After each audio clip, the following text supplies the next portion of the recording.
Parshah through Noah, Genesis 6:9 to 11:32.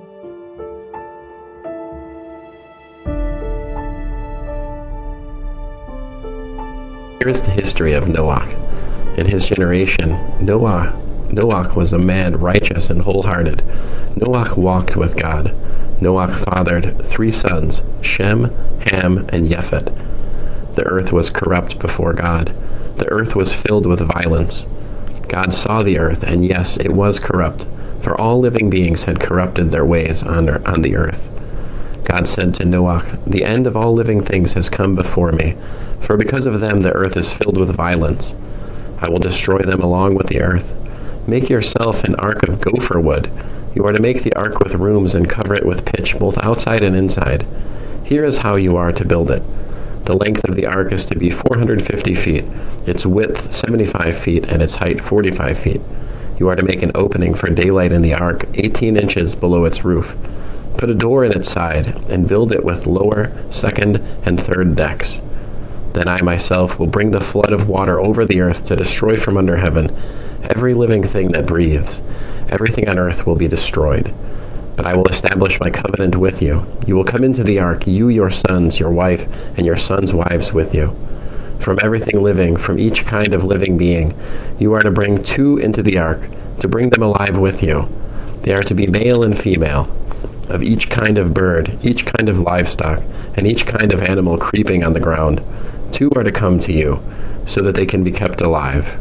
Also take from all the kinds of food that are eaten, and collect it for yourself. It is to be food for you and for them.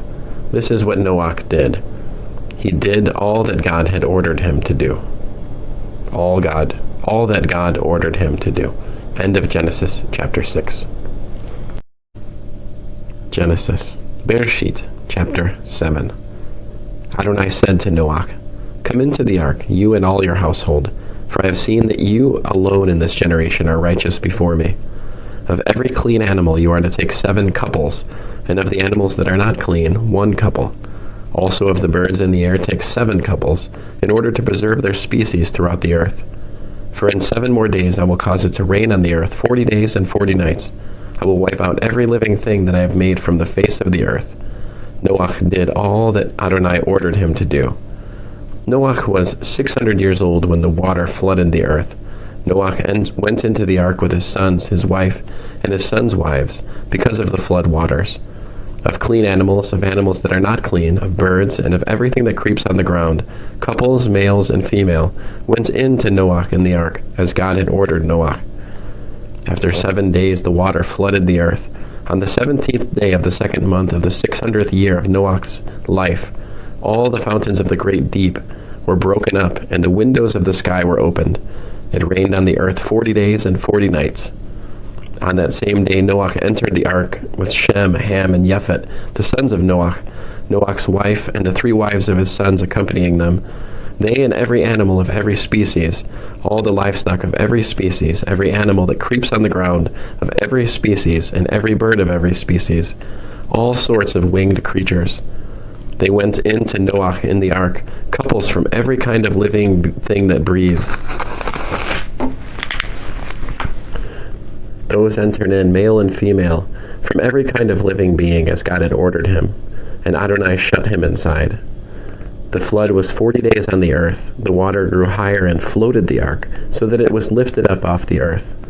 The water overflowed the earth and grew deeper, until the ark floated on the surface of the water. The water overpowered the earth mightily. All the high mountains under the entire sky were covered. The water covered the mountains by more than 22.5 feet. All living beings that moved on the earth perished, birds, livestock, other animals, insects, and every human being, everything in whose nostrils was the breath of the spirit of life. Whatever was on dry land died. He wiped out every living thing on the surface of the ground, not only human beings, but livestock, creeping animals, and birds in the air. They were wiped out from the earth. Only Noach was left, along with those who were with him in the ark. The water held power over the earth for 150 days. End of Genesis chapter 7. Genesis chapter 8. God remembered Noach, every living thing and all the livestock with him in the ark, So God caused a wind to pass over the earth, and the water began to go down. Also the fountains of the deep and the windows of the sky were stopped. The rain from the sky was restrained, and the water came back from completely covering the earth. It was after 150 days that the water went down. On the 17th day of the 7th month, the ark came to rest on the mountains of Ararat. The water kept going down until the 10th month. On the first day of the 10th month, the tops of the mountains were seen.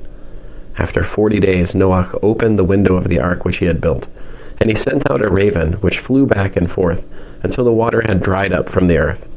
Then he sent out a dove to see if the water had gone from the surface of the ground. But the dove found no place for her feet to rest, so she returned to him in the ark, because the water still covered the whole earth. He put out his hand, took her, and brought her in to him in the ark. He waited another 7 days, and again sent the dove out from the ark. The dove came in to him in the evening, and there in her mouth was a freshly plucked olive leaf. So Noach knew that the water had cleared from the earth. He waited yet another 7 days, and sent out the dove, and she didn't return to him any more. By the first day of the 1st month of the 601st year, the water had dried up from off the earth. So Noach removed the covering of the ark and looked, and yes, the surface of the ground was dry. It was on the 27th day of the 2nd month that the earth was dry. God said to Noach, "Go out from the ark, you, your wife, your sons, and your sons' wives with you. Bring out with you every living thing you have with you, birds, livestock, and every animal that creeps on the earth, so that they can swarm on the earth, be fruitful, and multiply on the earth." So Noach went out with his sons, his wife, and his sons' wives, every animal, every creeping thing, and every bird, whatever moves on the earth according to their families, went out of the ark. Noach built an altar to Adonai. Then he took from every clean animal and every clean bird, and he offered burnt offerings on the altar. Adonai smelled the sweet aroma, and Adonai said in his heart, "I will never again curse the ground because of humankind, since the imagining of a person's heart are evil from his youth. Nor will I ever again destroy all living things as I have done, so long as the earth exists. Sowing time and harvest, cold and heat, summer and winter, and day and night will not cease." End of Genesis chapter 8. Genesis chapter 9. God blessed Noach and his sons and said to them, "Be fruitful, multiply, and fill the earth. The fear and dread of you will be upon every wild animal, every bird in the air, every creature populating the ground, and all the fish in the sea. They have been handed over to you. Every moving thing that lives will be food for you. Just as I gave you green plants before, so now I give you everything. Only flesh with its life, which is its blood, you are not to eat. I will certainly demand an accounting for the blood of your lives. I will demand it from every animal and from every human being. I will demand from every human being an accounting for the life of his fellow human being. Whoever sheds human blood, by a human being will his own blood be shed. For God made human beings in his image. And you people, be fruitful, multiply, swarm on the earth and multiply on it." God spoke to Noach and his sons with him. He said, "As for me, I am herewith establishing my covenant with you, with your descendants after you, and with every living creature that is with you, the birds, the livestock, and every wild animal with you, all going out of the ark, every animal on earth. I will establish my covenant with you, that never again will all living beings be destroyed by the waters of a flood, and there will never again be a flood to destroy the earth." God added, "Here is the sign of the covenant I am making between myself and you and every living creature with you, for all generations to come. I am putting my rainbow in the cloud. It will be there as a sign of the covenant between myself and the earth.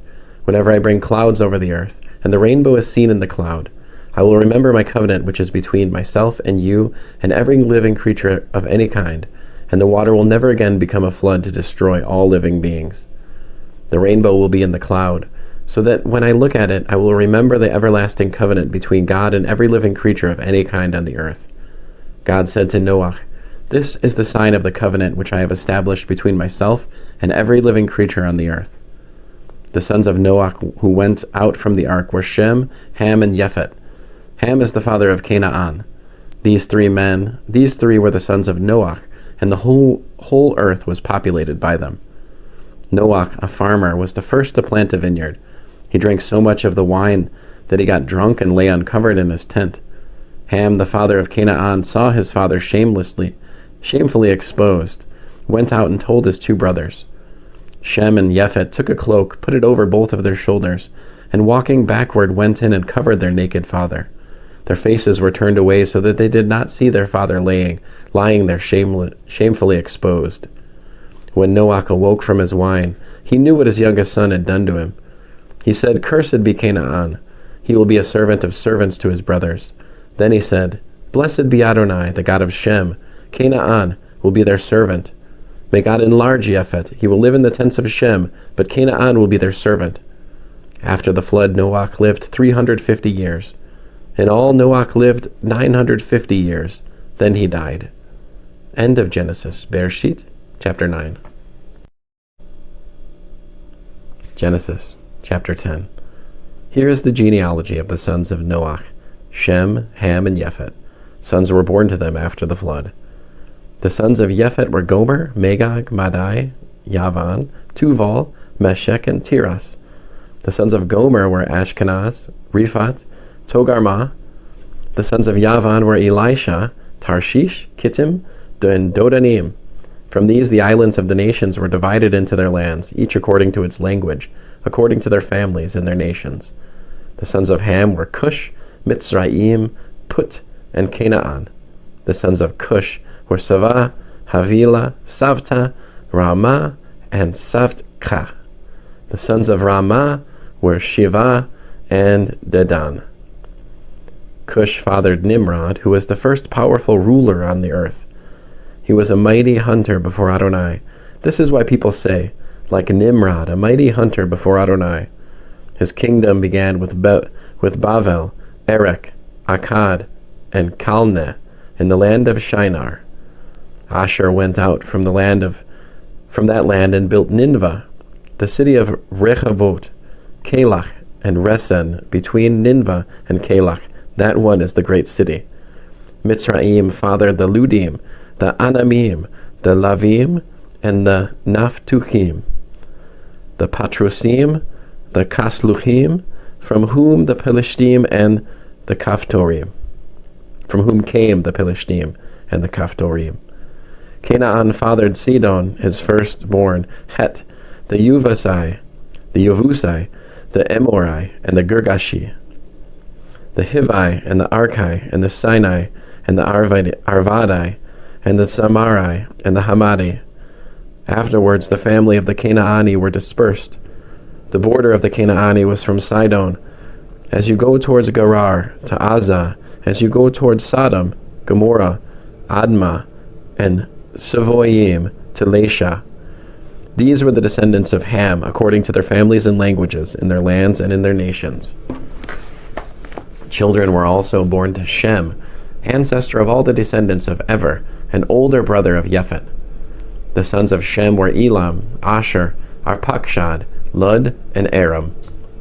The sons of Aram were Uz, Hul, Geder, and Mash. Arpachshad fathered Shelach, and Shelach fathered Ever. To Ever were born two sons. One was given the name Peleg, division, because during his lifetime the earth was divided. His brother's name was Yaktan.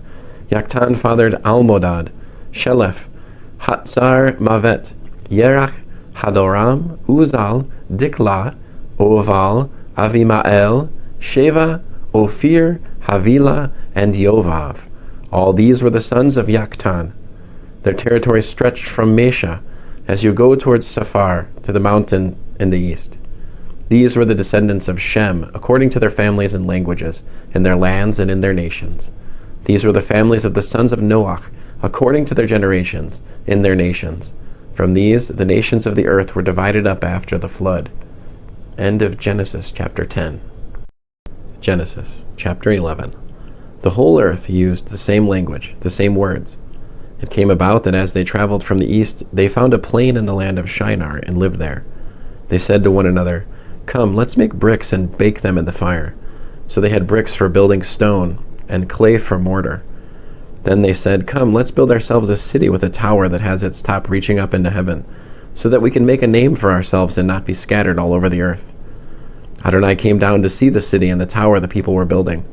Adonai said, "Look, the people are united. They all have a single language, and see what they're starting to do. At this rate, nothing they set out to accomplish will be impossible for them. Come, let's go down and confuse their language, so that they won't understand each other's speech. So from there Adonai scattered them all over the earth, and they stopped building the city. For this reason it is called Babel, confusion, because there Adonai confused the language of the whole earth, and from there Adonai scattered them over all over the earth. Here is the genealogy of Shem. Shem was 100 years old when he fathered Arpachshad 2 years after the flood. After Arpachshad was born, Shem lived another 500 years, and had sons and daughters. Arpachshad lived 35 years and fathered Shelach. After Shelach was born, Arpachshad lived another 403 years and had sons and daughters. Shelach lived 30 years and fathered Ever. After Ever was born, Shelach lived another 403 years and had sons and daughters. Ever lived 34 years and fathered Peleg.